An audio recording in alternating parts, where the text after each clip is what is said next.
I have a friend who's been developing a small food forest for her family and herself, and Sasha and I have been helping her develop this over the last few years. It's relatively young. This was all a lawn just 2 years ago, and so we've helped her learn the skills of sheet mulching.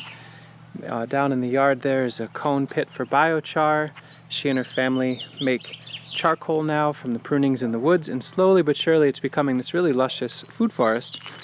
And this area right near her home, her Zone 1, is predominantly her annual garden space.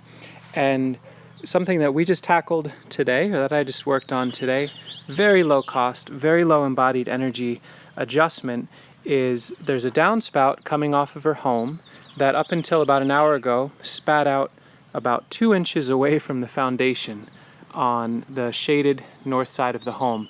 Now they've got a big, beautiful sheet metal roof, and so it's really clean water coming down, huge volumes of it that were just pouring at the shady foundation of the home. I went ahead and installed a $2 or $3 part that couples a downspout gutter to 4-inch ductwork drainage tubing, and then ran this length of drainage tube where I cut a small hole through the fence. Now the tube is pretty much hidden because I've buried it under hay.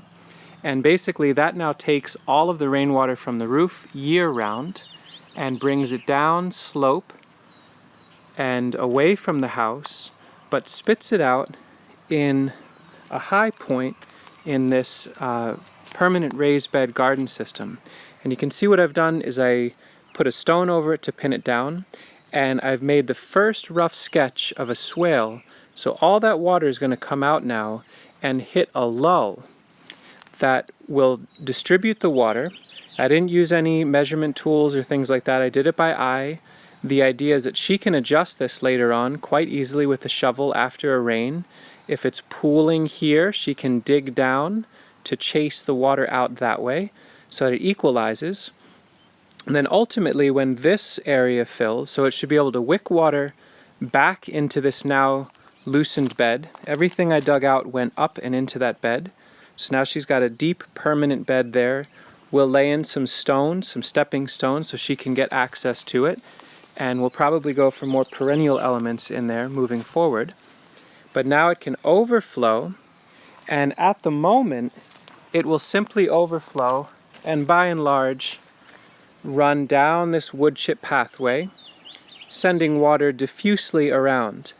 Now we've set in the first layer here of a really thoughtful rain harvesting in-ground system.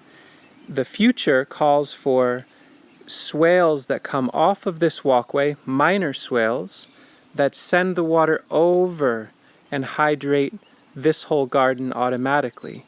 This whole space automatically. In other words, very, very gentle, very subtle terraces that are laid out on contour.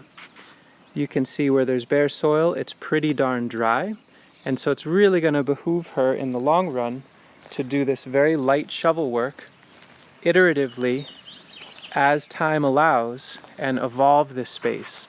Luckily it's predominantly in annuals, so the whole system is relatively malleable.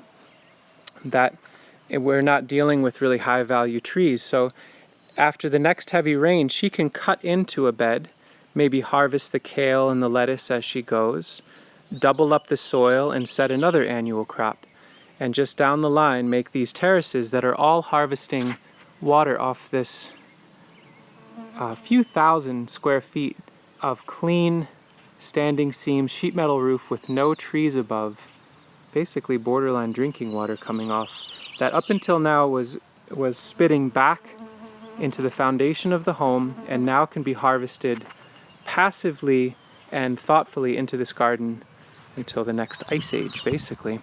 We'll repair the cut where this raw soil is by simply putting a thin layer of wood chips and smoothing them out so that foot traffic can come through here without any ankle busting. And very subtle, but it does a whole lot of work without you having to lift the water, which is really nice. So there you go, you can get a sense of the slope going down.